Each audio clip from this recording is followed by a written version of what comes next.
우리가 계속해서 인재론에 대하여, 죄론에 대하여, 타락에 대하여 공부를 하고 있습니다. 62편 그 맨 위에 부분까지 했죠, 그죠? 하와에 대해서 보면서 우리가 이제 아담과 하와가 범죄함에 대하여 거기에 대해서 우리가 무엇을 배우는가라는 부분을 했는데, 이거는 다시 한번 당신은 여기서 무엇을 배우는가 여기서 복습을 하고 그리고 그 다음부터 나갈 수 있도록 하겠습니다. 자, 당신은 여기서 무엇을 배우는가? 여러분이 답변하십시오. 하나님께서 우리에게 금지하시는 것들이 우리가 갖고 싶어하는 것이라고 말하더라도 그것에 대한 열망을 갖지 않고 조심하는 것이며 주님께서 주시는 큰 자유를 감사하지 않는 것을 주의하는 것이다.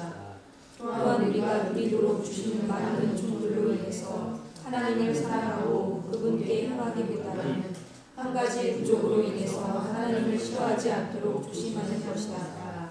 특별히 그분이 금하시는 것을 우리에게 위할 것이며 우리가 원하는 것은 우리에게 이익이 되지 않는 것이다. 굉장히 중요하죠. 하나님께서 아담과 하와에게 동산에 있는 모든 과일은 다 먹어도 된다 그랬죠. 선악과만 먹어서는 안 된다라고 말했음에도 불구하고 그렇게 해서 범죄한 그들을 보면서 우리가 이것을 통해서 무엇을 배우는가라고 하는 겁니다. 자, 하나님께서 우리에게 금지하시는 것들이 우리가 갖고 싶어 하는 것이라고 할지라도 그것에 대한 열망을 갖지 않도록 조심하는 것이다. 열망은 우리가 욕망이라고도 표현을 합니다. 이거 에피티미아라고 하는 이 부분을 표현할 수 있는데, 에피티미아, 예전에도 말했지만 욕망이라고 하는 전차가 우리 안에 있음을 볼 수 있습니다. 그래서 하나님께서 금하시는 것을 우리가 가지려고 하는 이 욕망을, 이 열망을 갖지 않도록 하는 것을 조심해야 된다. 그렇죠? 오죽하면 그 욕망이라고 하는 이름의 전차를 따라가면 그 연극도 많이 나오잖아요. 그죠? 결국 인생의 파멸에 이르른다라고 하는. 사실은 그 에피티미아라고 하는 이 단어가 나올 때는 신약 성경에서는 그것을 갖다가 이제 형용사를 앞에 붙여서 카코스 에피티미아, 악한 욕망으로 표현을 합니다. 그 전에는 항상 뭐냐면 그 파토스가 아니라 파도스라고 하는 이 단어는 욕종이에요. 그래서 이 부분은 우리가 그 욕종에 대한 이런 카코스 에피티미아, 악한 욕망을 여러분 갖지 않길 바랍니다. 그렇게 해서 인생에, 여기서 아담과 하와의 모습을 다루지만 그렇게 해서 인생에서 굉장히 힘들게 된 분이 있었죠. 누굽니까? 다윗 왕. 얼마나 힘들었어요. 그죠? 자, 이 다윗 왕은 예수 그리스도의 그 예표적 인물이기도 하고 아브라함의 언약을 이루시는 정말 엄청난 은혜를 받은 구약에서 가장 신실한 왕이었음에도 불구하고 그 마음에 있는 이 파도스, 욕종이라고 하는 것을 잘 다스리지 못하는 어떤 악한 욕망을 이루려고 했던 그 카코스 에피티미아라고 하는 이 악한 욕망을 만족시키려고 하다가 자기 인생이 얼마나 힘들어요. 그죠? 큰아들 암논이 죽고 압살롬이 또 어때요? 반란을 일으켜고 결국 압살롬마저 죽고, 참 그런. 그래서 우리가 하나님께서 허락하시지 않는 것을 가지려고 하는 이 에피티미아, 반드시 카코스를 붙여야 돼요. 아주 나쁜 악한, 예전에 우리가 한번 공부했죠. 칼로스라고 하는 것은 선하다, 카코스라고 하는 것은 악하다. 여러분, 이거는 악한 거예요. 이것을 우리가 갖지 않도록 조심하는 거. 근데 우리 속에 있는 그 사륵스는 어때요? 사륵스는 또 이것을 하기를 원하죠. 그래서 사도 바울이 그 고린도 교회를 향해서 말을 하잖아요. 너희들이 그 카코스 에피티미아, 악한 욕망을 너희들이 이루기 위해서 사륵스를 뭐 하지 말아야 된다? 양육하지 말아야 된다. 여러분 기억납니까? 카톡 말씀에? 사륵스를, 육체의 소욕을 양육하지 말아라. 양육하지 말라는 건 뭡니까? 거기에다가 물 주고 거름 주고 영양 주고 키우지 말아라. 그걸 물 주고 거름 주고 영양 주는 것은 눈과 귀거든요. 그건 뭡니까? 이 세상적인 거거든. 그죠? 세상적인 것, 악하고 음란한 것. 이 부분 대단히 중요하죠. 예수를 믿는다고 할지라도 그렇게 살게 되면 인생이 망가지는 거예요. 인생이 망가져요. 며칠 전에도 53살 먹으신 그 분이 며칠 전에 소천을 했어요. 참 교회를 다니다가 고등학교까지 성실하게 다니다가 중간에 자기 말했던 동심원의 원리 기억납니까? 동심원의 원리. 참 원래는 어때요? 그 원 안에서 살아야 되죠. 그죠? 근데 하나님께서 궁유를 베푸는 그래도 그 다음에 원이 있죠. 그 바깥으로 튀어나가면 안 돼요. 바깥으로 튀어나가서 사는 거예요. 그래가지고 그분이 간암이 된 거죠. 간암이 됐는데 그분이 사모님 동생인 거예요. 사모님 동생인데 그래가지고 병원에서 그냥 그렇게 이제 치료를 했는데 그 사모님이 우리 사모님에게 전화를 한 거예요. 사모님 나 너무너무 아프다고. 내 동생이 그래서. 그러면서 시편성을 들으면서 그냥 통곡을 하다가 사모님에게 전화를 해서 통곡을 하는 소리를 들었어요. 사모님 기도해 주시고 그러면서 그 사모님 말이 무슨 말을 하면 이 말을 하는 거예요. 사모님한테 하는 얘기예요. 사모님, 내 동생을, 나보다 어린 동생을 요양원에다가 이제 데려다 주고 가족들하고 데려다 주고 오는데 그 눈빛을 잊을 수가 없다고. 그 동생이 버림받은 눈빛이요. 버리고 온 것 같아서 견딜 수가 없다고. 저희도 저희 아버님을 요양원에다가 모시고 온 그 아픔을 공감을 하면서 그러고 나서 3일이 지났죠. 요양원 3일이 지나서 그만 소천한 거예요. 마음이 아프잖아요. 그죠? 여러분,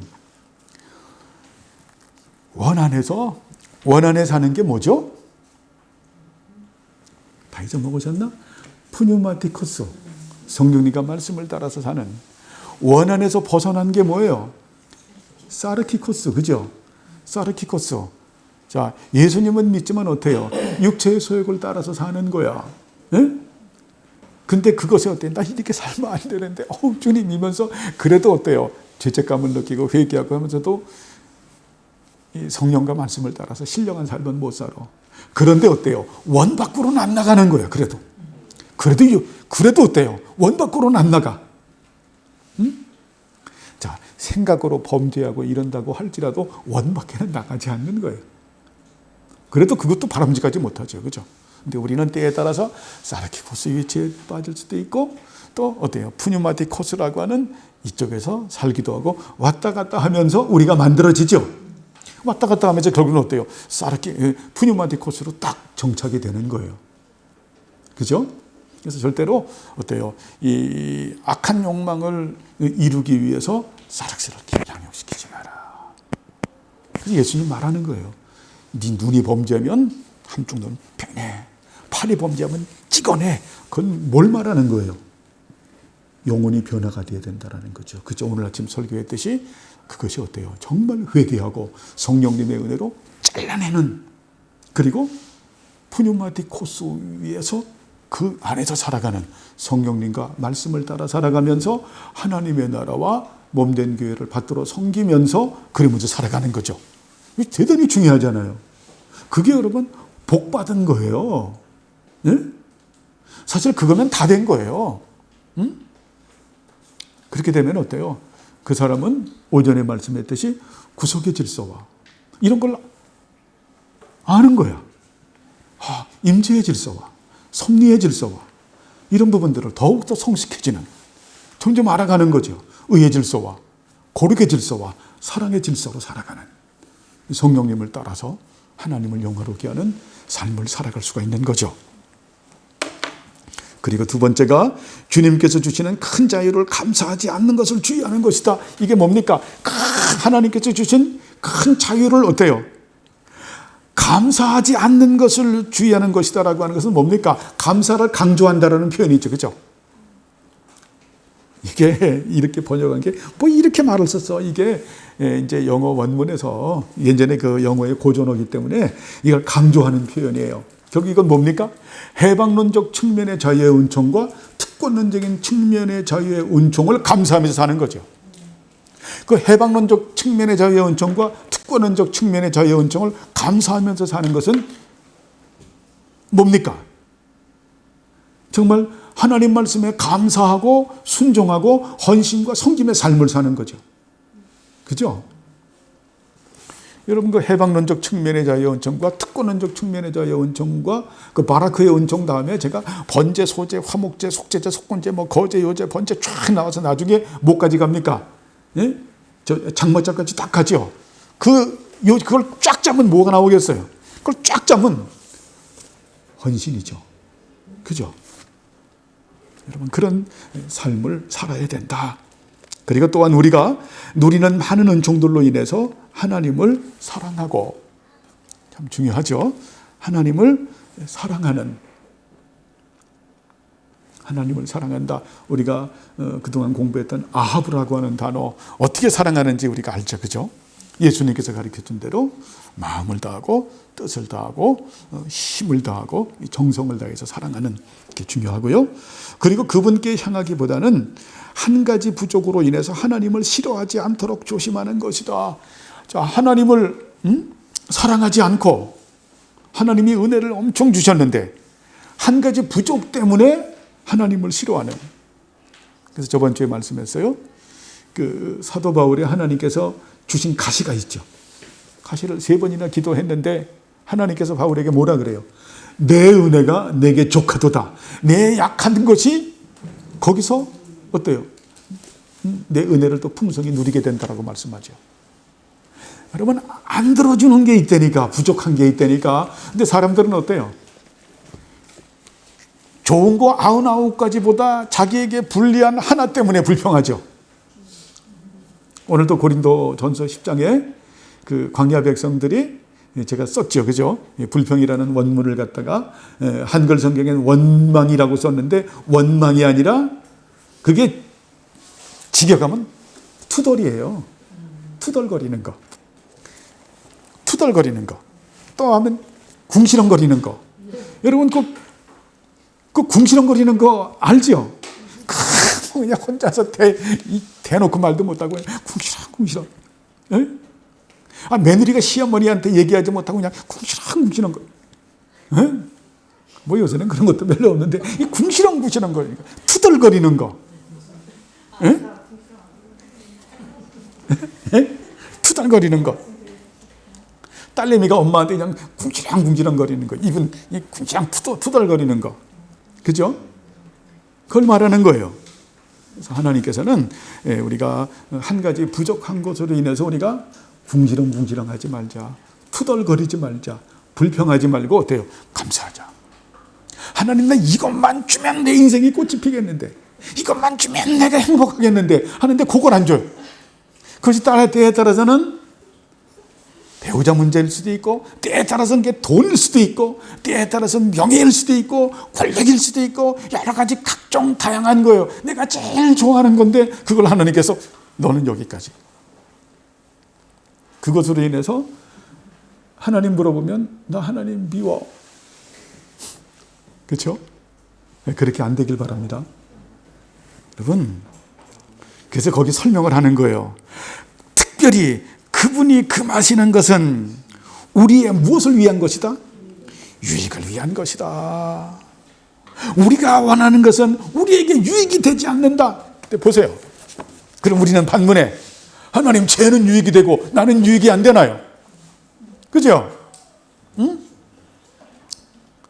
하나님 쟤는 유익이 되고 나는 유익이 안 되나요? 하나님 이렇게 불공평한가요?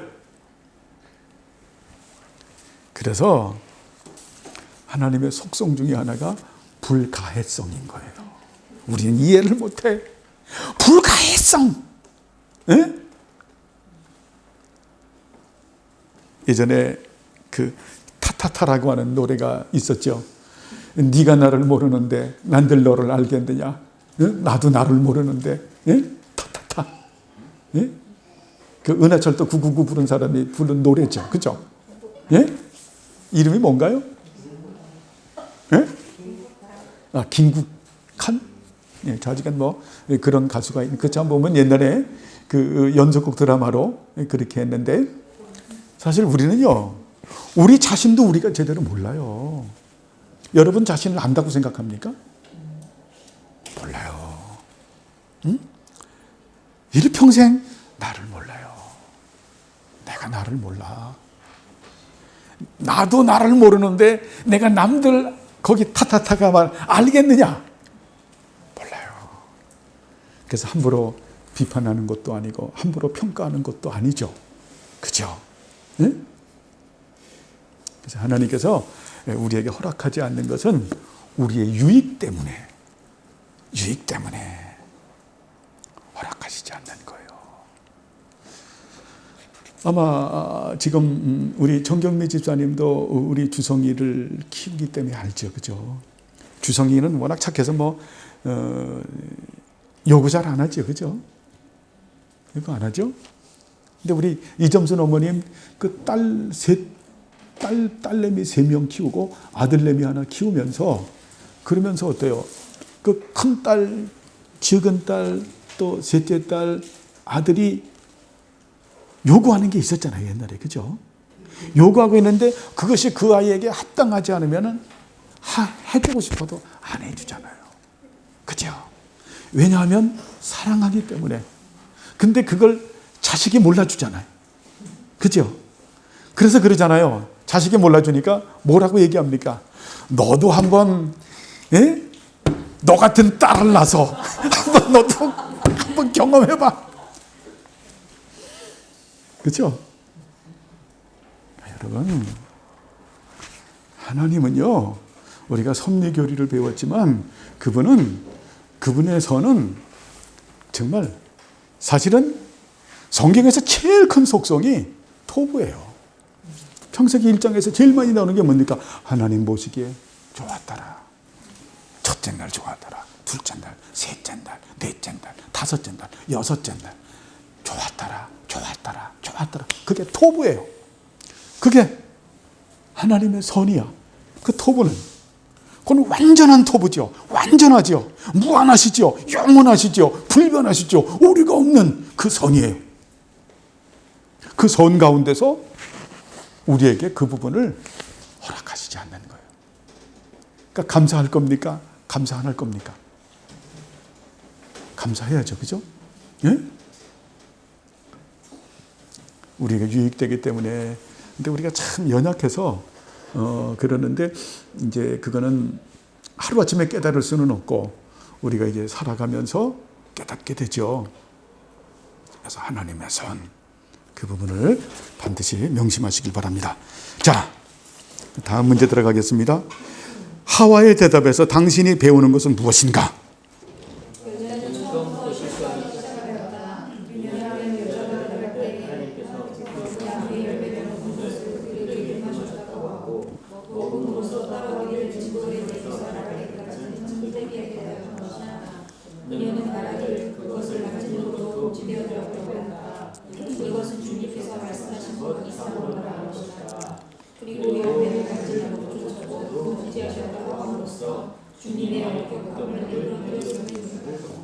예, 결국 하와가 하나님 말씀을 오해하는 거죠. 그죠? 하나님 만지는 것까지 금지됐다. 그리고 어때요? 먹으면 죽을까 하노라라고 하는. 그래서 여러분, 우리가 신앙생활을 올바로 하려고 하면 하나님의 말씀을 올바로 알아야 되는 거예요. 하나님의 말씀을 올바로 알지 못하면 그러면 어때요? 우리는 정말 죄를 이길 수 없는 자유가 없죠. 사탄을 이길 수가 없어요. 그래서 우리가 예수님께서 말씀하지요. 진리가 너희를 자유케 할 것이다. 진리가 자유케 할 것이다. 여기서 하와가 하나님의 말씀을 올바로 이해하지를 못했기 때문에 어때요?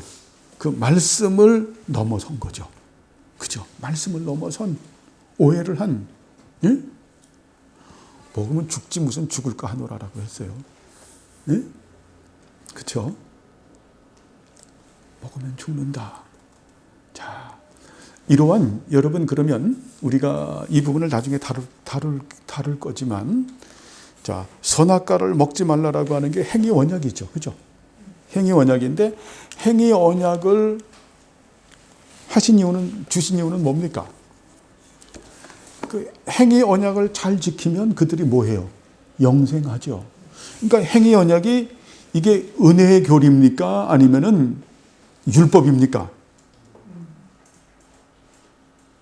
행위 언약이 은혜의 교리잖아요. 그렇죠? 행위 언약이 여러분 은혜의 교리인 거예요. 이 은혜의 교리 사실은 은혜예요. 그게 제가 말하려고 하는 의도를 여러분 율법이 은혜예요. 은혜. 그게 은혜입니다. 은혜. 근데 우리가 은혜를 깨닫지 못하면 우리가 어때요? 은혜 바깥으로 넘어가는. 우리는 큰 은혜의 우산 아래에 살고 있는 거죠. 제가 이렇게 표현을 하죠. 우리는 큰 은혜의 우산 안에 살고 있다. 큰 은혜의 우산은 사실은 하나님의 말씀이에요. 예수님께서 오늘 오전에도 제가 그 히브리서에 나와 있는 그 말씀에서 예수님은 믿음의 거기 한글은 단순히 원문의 시작과 끝으로 되어 있어요. 근데 그게 해석하면 시작자와 종결자라고 하는 거예요. 아까 말했듯이 그 믿음장을 이렇게 하면서 거기에 누구를 넣냐면은 아벨부터 넣죠. 그죠? 아벨에서 무명의 신자. 그러니까 손으로 한번 보세요, 여러분. 예수님의 왼쪽 손과 오른쪽 손. 비유로 말하는 겁니다. 여기가 시작이고 종결이야. 이게 알파고 오메가야. 이 안에 있는 거예요. 그런데 예수님은 우리가 예수님의 인격을 표현할 때 어떻게 표현을 합니까? 예수님의 인격을 표현할 때 쓰는 말씀이 예수님은 영원한 말씀이다. 여러분 그런 표현 요한복음에 나오잖아요. 그분은 영원한 말씀이다. 영원한 말씀이라고 하는 표현은 성자 하나님이신 예수님의 인격을 드러내는 표현이죠. 그죠? 영원한 말씀이다. 예수님이 어때요? 성자 하나님이신 예수님의 영원한 신성을 드러내는 그런 예수님의 인격을 드러내는 거죠. 그죠? 그러니까 하나님의 말씀은 어때요? 창세기부터 계시록까지 이게 있는 거예요. 그래서 우리가 신앙생활을 할 때는 창세기부터 계시록까지 말씀을 우리가 올바로 깨닫게 있는 게 중요하죠. 그죠? 하나하나 차근차근 배워서 그 말씀 안에 우리가 살아가는 것. 그렇게 되려면 그 부분도 옛날에 많이 강의를 했죠. 우리가 하나님의 나라 속에서 산다라고 하는 것은 하나님의 다스림 속에서 하나님의 말씀 안에서 사는 것이다. 하나님의 말씀 안에 살려고 하면 어때요? 하나님의 말씀을 우리가 잘 듣고 보고 그리고 깨닫고 그리고 어때요? 자, 잘 듣고 보고 묵상하고 깨달아서 우리의 생각에 기록하고 마음판에 새겨서 우리가 그 말씀에 다스림을 받고 순종하는 삶이 하나님의 말씀 안에서 사는 거죠. 알레세이아라고 하는 진리 안에서 살아가는 거죠. 그렇게 하게 하시는 분이 누구예요? 성령 하나님. 성령 하나님께서 그렇게 역사하는 거죠. 그죠? 사실은 옛 언약과 새 언약은 같은 언약이에요. 같은 언약이야.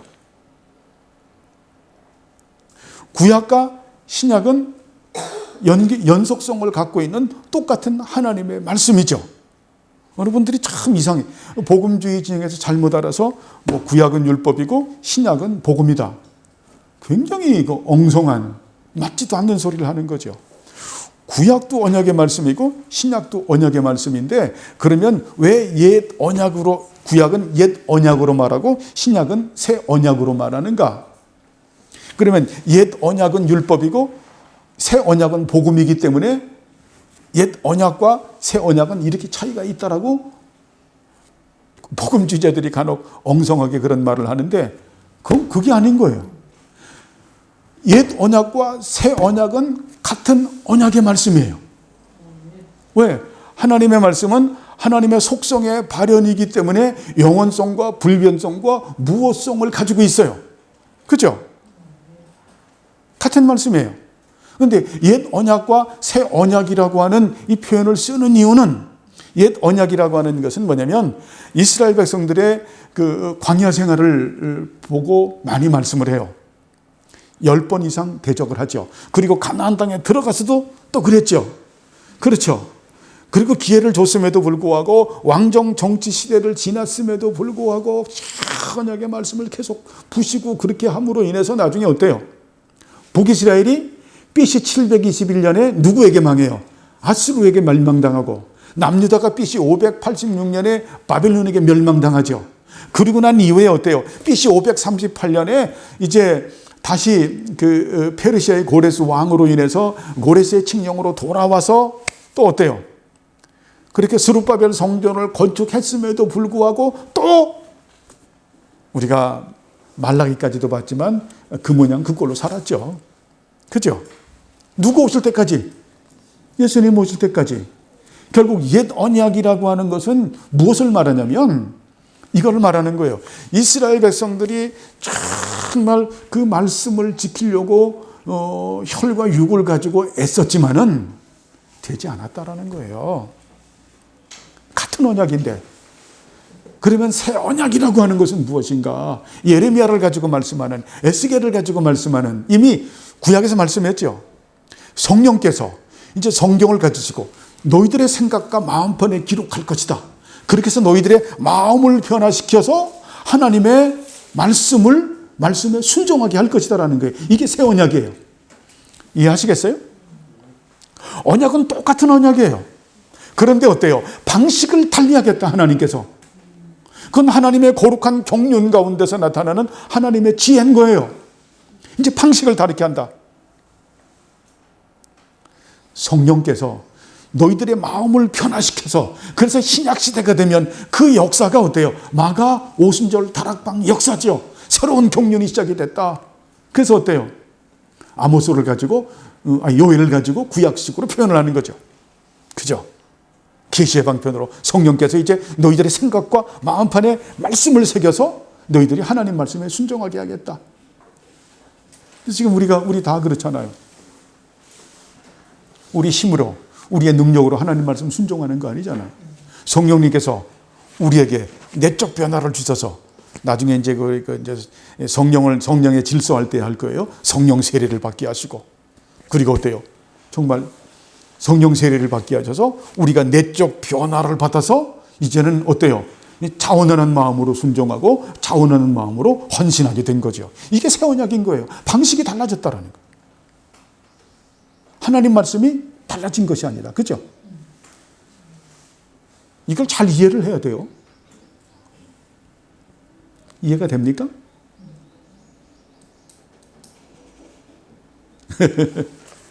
이해가 돼요? 그래서 우리가 이 하나님 말씀 안에 우리가 살아야 되는, 이것이 우리의 포지션, 우리의 위치죠. 그죠? 근데 그거를 갖다가 어때요? 하와가 제대로 못했다라고 하는 겁니다. 자, 그러면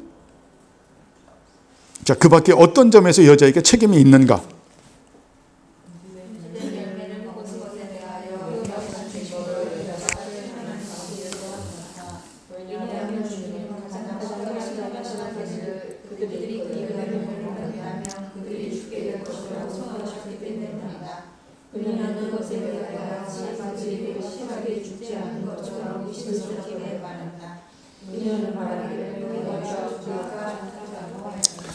예, 조금 아까 이제 약간 여러분이 의구심을 가질까봐 그 히브리서에는 옛 언약과 새 언약은 동일하다.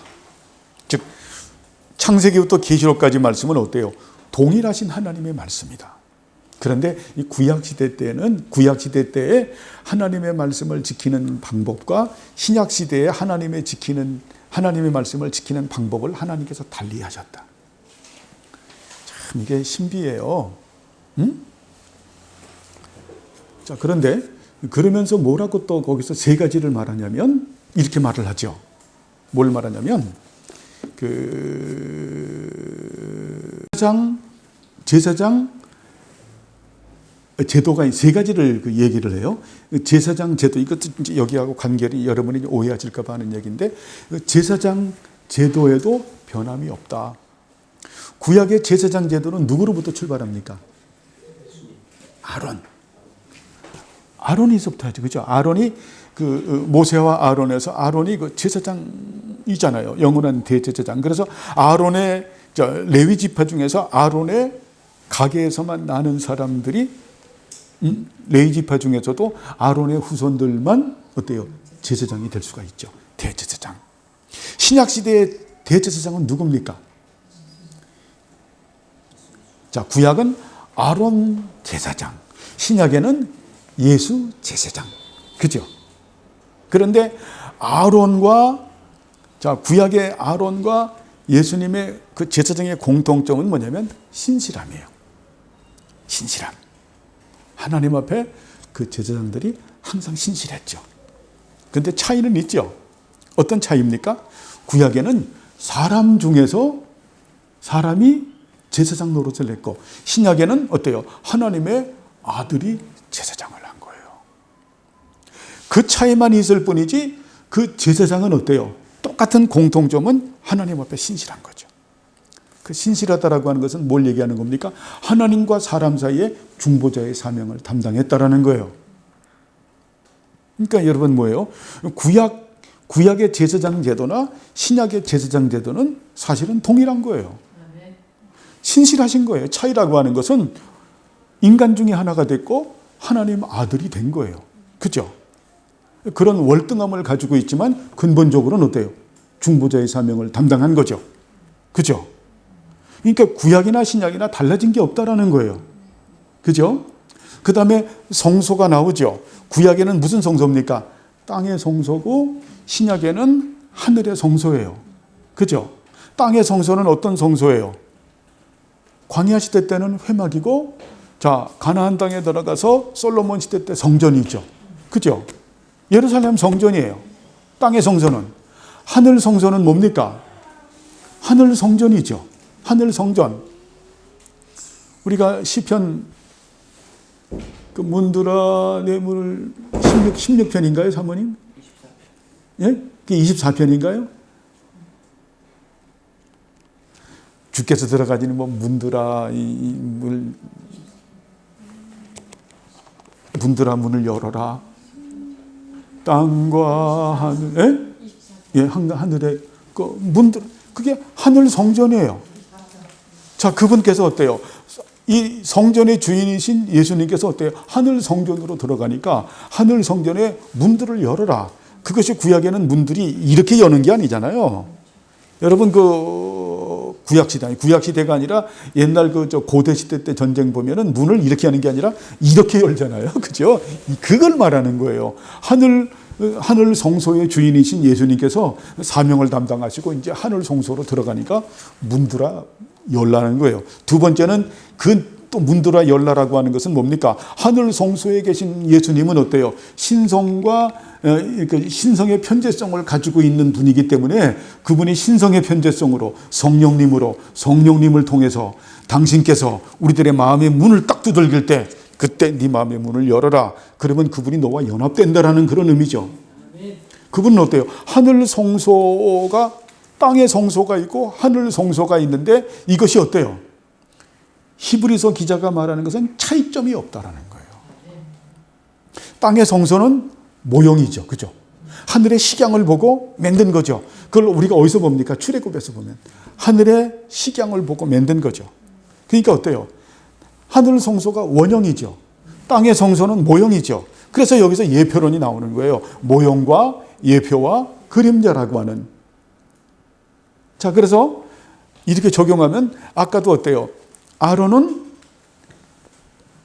어때요? 진정한 대제사장이신 예수님을 예표적 인물이죠. 모형이고 예수님은 실체죠. 그리고 어때요? 땅의 성소도 하늘 성소의 모형이죠. 하늘 성소가 원형이죠. 그죠?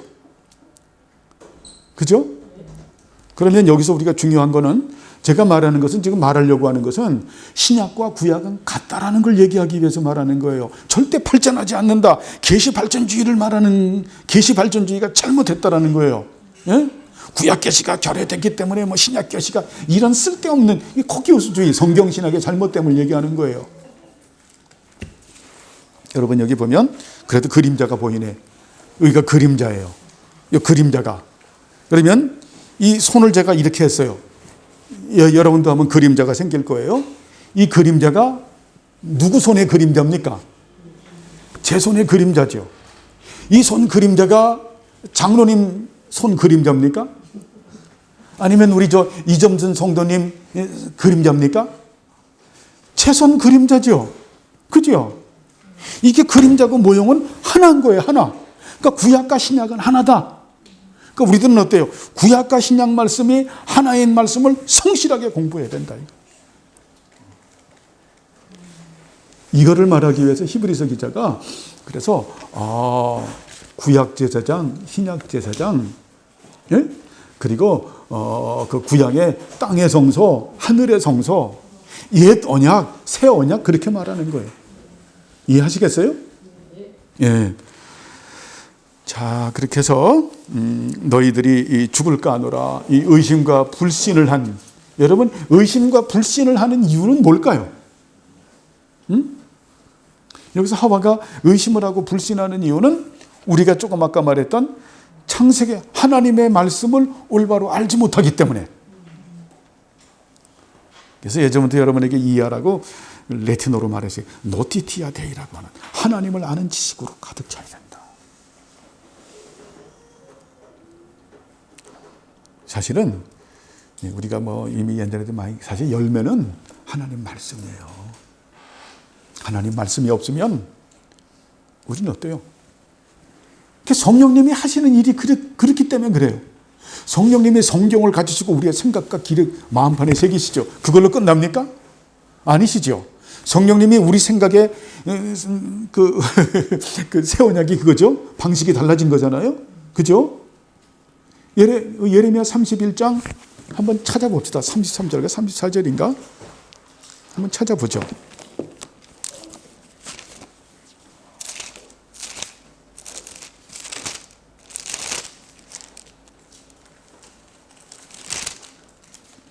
예, 맞네요. 예, 33절 읽어보세요. 어느 분이? 같이 읽어볼까요? 예, 그 31절부터 33절까지 같이 읽죠. 자, 시작. 나 여호와가 말하노라. 보라, 날이 이르리니. 보라, 날이. 이건 신약시대를 말하는 거예요. 예? 신약 경륜의 날이 이르리니 내가 이스라엘 집과 유다 집에 뭐를 세운다? 새 언약을 세운다. 32절 같이 읽죠. 나 여호와가 말하노라. 이 언약은 내가 열조의 손을 잡고 애굽 땅에서 인도하여 내던 날에 세운 것과 같지 아니할 것은 내가 그들의 남편이 되었어도 그들이 내 언약을 파하였음이니라. 아까 말했죠. 그죠? 예? 참 지긋지긋하게. 그래서 어때요? 33절 시작. 나 여호와가 말하노라. 그날 후에 내가 이스라엘 집에 세울 언약은 이러하니 곧 내가 나의 법을 그들의 속에 두며 그 마음에 기록하여 나는 그들의 하나님이 되고 그들은 내 백성이 될 것이라. 이야, 대단하죠? 내용은 똑같아요. 근데 뭐가 달라요? 방식이 달라진 거예요. 절 보세요. 여러분. 성령께서 성경을 가지시고 우리의 생각과 우리의 마음판에 새기시죠. 그걸로 끝납니까? 그렇게 해서 우리들을 어때요? 어떻게 하세요? 말씀을 가지고 우리를 빚으시죠. 빚으셔서 어떻게 합니까? 예수님의 장성한 분량에 이르기까지 우리를 자라게 하시죠. 성령님께서 뭘 가지시고? 말씀을 가지시고. 그러면서 또 부연적으로 베풀어 주시는 은혜가 그러면서 어때요? 삼위일체 하나님의 속성과 성품을 닮아가게 하죠. 그죠? 닮아가게 하잖아요. 알아가고 닮아가게 하잖아요. 그러면서도 성령 하나님께서 우리를 변화시키셔서 내적 변화된 우리는 어때요? 자원하는 마음으로 순종하고 자원하는 마음으로 헌신하는 삶을 살게 되는 거죠. 그죠? 그렇게 되면서 우리가 어때요? 하면서 그분을 알아가고 닮아가게 되거든요. 그러다 보니까 뭐가 없어져요? 의심과 불신이 없어지잖아요. 염려와 불안과 걱정과 근심과 두려움과 슬픔도 없어지잖아요. 이게 없어지는 거죠. 진리가 우리를 자유케 하잖아요. 그죠? 그래서 우리가 어때요? 우리 몸은 죽여도 영혼을 멸하지 않는, 예? 하나님만 두려워하지 우리 몸을 죽이는 자들을 우리가 두려워하지 않잖아요. 그죠? 오직 하나님만. 이런 성령님의 은혜 때문에, 성령님의 은혜로 우리가 이렇게 된다라는 겁니다. 근데 하와는 어때요? 이때 의심과 불신이 있어진. 근데 어찌 보면 이거는 예견된 거예요. 여러분, 그래서 사실 여러분에게 많이 말을 못했는데 죄도 하나님이 작정한 거죠. 그러면 그 책임을 하나님께 돌리지 못하는 거예요. 그리고 인간은 변하게 돼 있어요. 왜 변할까요? 김영찬 형제, 인간이 왜 변할까요? 왜 아담과 하와가 변질된 거죠? 그죠? 변질된 원인이 뭘까요? 과학자의 입장에서 교리적으로 사자하지 말고 한번 화학적으로 한번 얘기해 봐요. 화학적으로 한번 얘기해 봐요. 화학공학식으로. 아담과 하와를 뭘로 지었나요? 하나님께서. 네?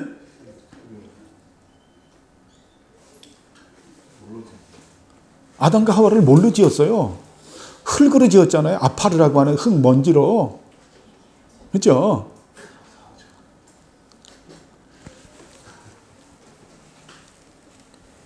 흙으로 지었거든요. 흙으로 지었죠. 그죠? 흙으로 지었는데 흙으로 지었다라는 것은 무한한 겁니까? 유한한 겁니까? 자, 변질될 수 있는 겁니까? 변질될 수 없는 겁니까? 인간은 변질될 수 있는 거예요. 여기에서 우리는 인간의 연약함을 봐야죠. 그죠? 흙으로 지었기 때문에 인간은 변할 수가 있어요. 변할 수가. 변할 수가. 무한한 존재가 아니기 때문에. 그래서 어느 인간이든 간에 예수 그리스도가 아니면, 예수 그리스도에게 접붙임을 받지 않으면 그 유한한 인간, 칠면조처럼 늘 변하는 인간, 조석변이로 변하는 인간이 하나님 앞에 완전히 설 수가 없는 거예요. 그렇죠? 그러니까 의심하고 불신하는 것은 어찌 보면 당연하다라는 거예요. 아담과 하와도 아담도 하와의 유혹을 받아서 세상 말로 벽앤머리 송사에 넘어가서 같이 먹었죠. 그죠?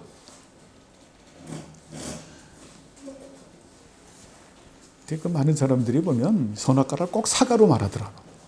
사과로 말하는 게 남자의 여기 목에 여기 나오니까 뭐 애플 뭐 뼈라고 말해서 꼭 사과라고 말할 수도 없는 거죠. 상상적으로 얘기한 거죠. 그렇죠? 그렇게 된다 이거예요. 그래서 영원한 그 하나님의 말씀, 영원한 말씀이신 예수님의 인격, 그 창세기부터 계시록까지 말씀을 우리가 바로 깨닫는 은혜 가운데 있지 않게 되면 우리도 의심과 불신이 생긴다라는 거예요. 여러분, 그래서 의심과 불신이 우리에게도 생겨요. 있어지는 이유는 하나님 말씀을 제대로 몰라서. 그렇죠? 원인이 그거예요. 원인이 그거예요. 하나님 말씀을 올바로 깨닫게 되면 의심과 불신이 없어지죠. 그죠? 그러면서도 우리들은 연약하기 때문에 여전히 의심과 불신이 있지만 어때요? 그것이 회복이 되죠. 예수 그리스도 안에서. 네. 이렇게 하면 충분히 이해가 되죠? 자, 이 사실에서 배울 수 있는 것은 무엇인가?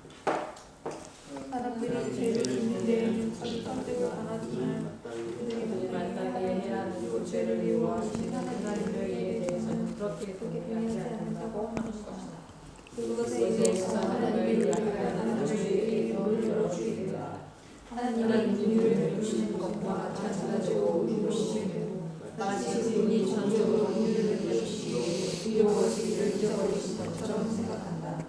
한 가지에서 구원하신 것처럼 다른 것에서도 구원하신 하나님은 그가 구원하시고자 하시는 그러한 사람들의 죄를 날카롭게 지적하신다. 예, 결국 뭐냐면 우리가 공부했던 그런 내용이기도 하죠. 사람들은 어때요? 그 죄를 미워하시는 하나님의 의에 대해서 동의하지 않는다라는 거예요. 죄를 짓는 데는 자주 설득을 당하지만 죄에게 어때요? 우리가 그 부분도 많이 다루었지만 죄에 대하여 우리들은 어때요? 이 율법의 낯선 여인인 우리 육체의 소욕과 죄의 부패성과 오염성과 오만한 자아와 악하고 음란한 습성과 사상적 타락의 습성과 사탄에게, 여기에는 우리가 뭘 가지고 있어요? 노예 근성을 가지고 있죠. 그죠? 그것을 잘 드러내는 게 출애굽의 은총이, 자, 오늘도 그 카톡 말씀에 썼지만은 출애굽의 은총 가운데서 나타나는 홍해바다 이적이 뭘 말하는 겁니까? 자, 6월절 어린 양의 은총이 십자가의 대속 사역의 은총이죠. 홍해바다라고 하는 것은 어때요? 그 은총을 받은 자들에게 베풀어주는 세례를 말하는 거죠. 칭의를 말하는 거죠. 그죠? 그런 은총을 받았음에도 불구하고 광야에 나가서 광야에서 몇 번씩이나 10번씩이나라고 하는 이 만수를 쏘는 것은 수없이 하나님께 그 반역을 했다라는 거예요. 결국은 40일 만에 가야 될 것을 40년간 이렇게 하면서 어때요? 전부 광야에서 죽고 싶다 해서 광야에서 정말 백골이 진토가 되는 제2세대가 태어났지만 제2세대도 어때요? 1세대에게 배운 그 계승된 그 죄에 대한 습성을 버리지 못하고 가나안 땅에 들어가서도 결국 사사시대 우리가 너무 잘 봤잖아요. 여호수아 시대, 사무엘 시대, 열왕기 시대, 또 역대상하 시대 쭉 흘러가면서 그들이 저 포로 이후의 시대, 예수님이 오실 때까지 로마의 압제에 있었던 그들, 정말 죄에 대한 노예 근성과 노예 의지로 사는 거죠. 죄가 유혹하면 어때요? 말했듯이 이 발이 죄 지는데 빨리 달려간다라는 거예요. 하몽이 나면 날래게 달려가요. 하나님 말씀에 순종하라고 하면은 그냥 하지 않으면서도 죄 지는 데는 굉장히 빠르게 가는. 그게 뭐냐면 죄에 대한 이 노예 근성을 가지고 있다라는 거예요. 근데 이게 누구에 대한 얘기예요? 우리 자신에 대한 얘기예요. 응? 자, 그런데 여기서 또 뭘 말하는 겁니까? 여기서 말하는 것은 그런데 그 죄를 미워하시는 하나님의 의에 대해서는 그렇게 동의하지 않는다는 것이다. 하나님의 의에 대해서는 동의하지 않는다. 다음 주에 이제 의에 대해서 이제 본격적으로 하지만 네 가지는 제가 미리 말을 했죠. 첫 번째가 뭡니까? 사법적 의와 도덕적 의에 동의하지 않는.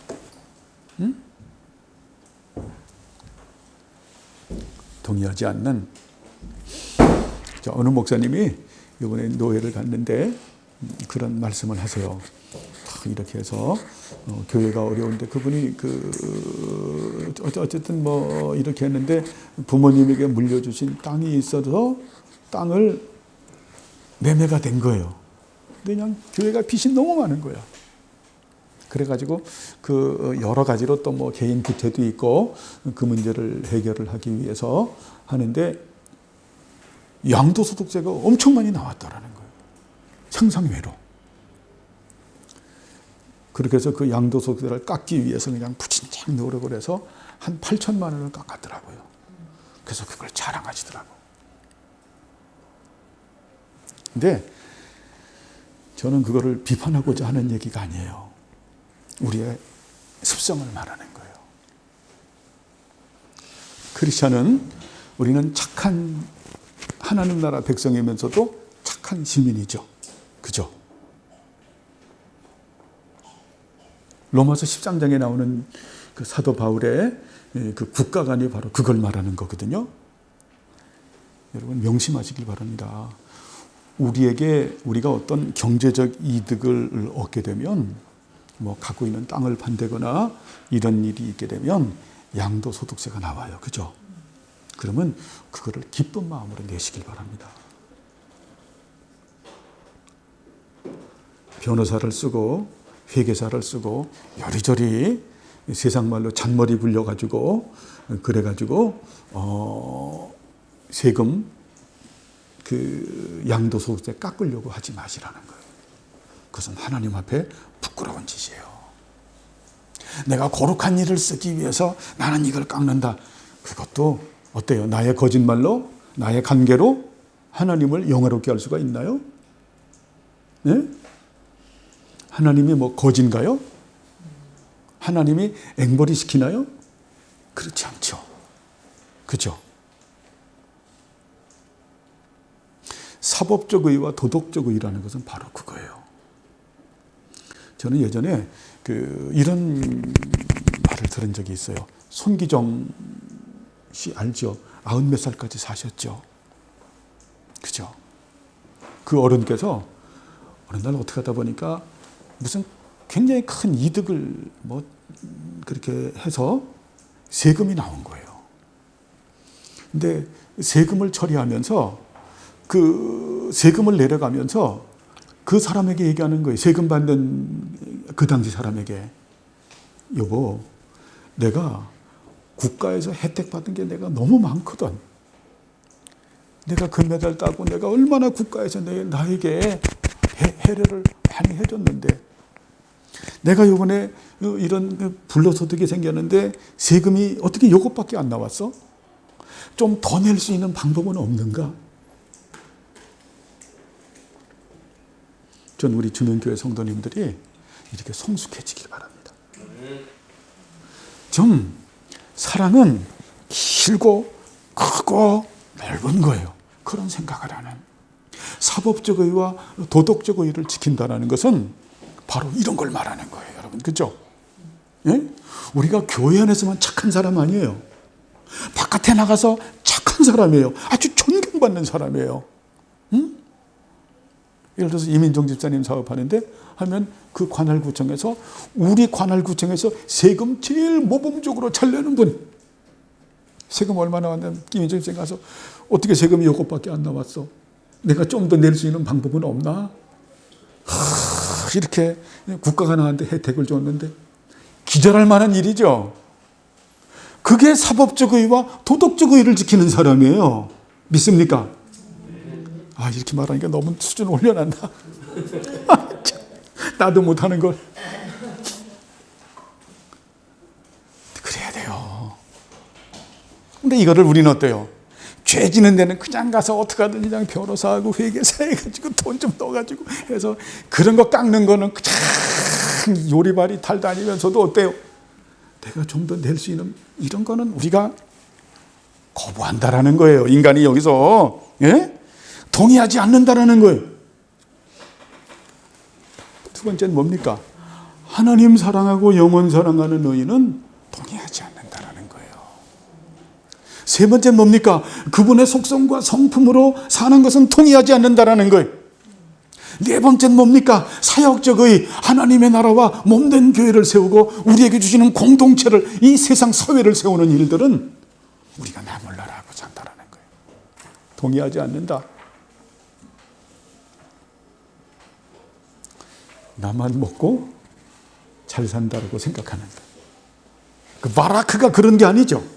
하나님은 우리에게 복을 주시죠. 복을 누리라 그러지요. 그리고 어떻게 복을 나누어 줘라. 누구를 드러내기 위해서? 나를 드러내기 위해서 내 토부를. 그러면 내가 너에게 더 줘서 더 넓게 드러내게 하마. 아마 그 지옥에 간 부자들에게 물어보면 말할 거예요. 당신은 어디다 돈 꼽으려 놓고 왔어?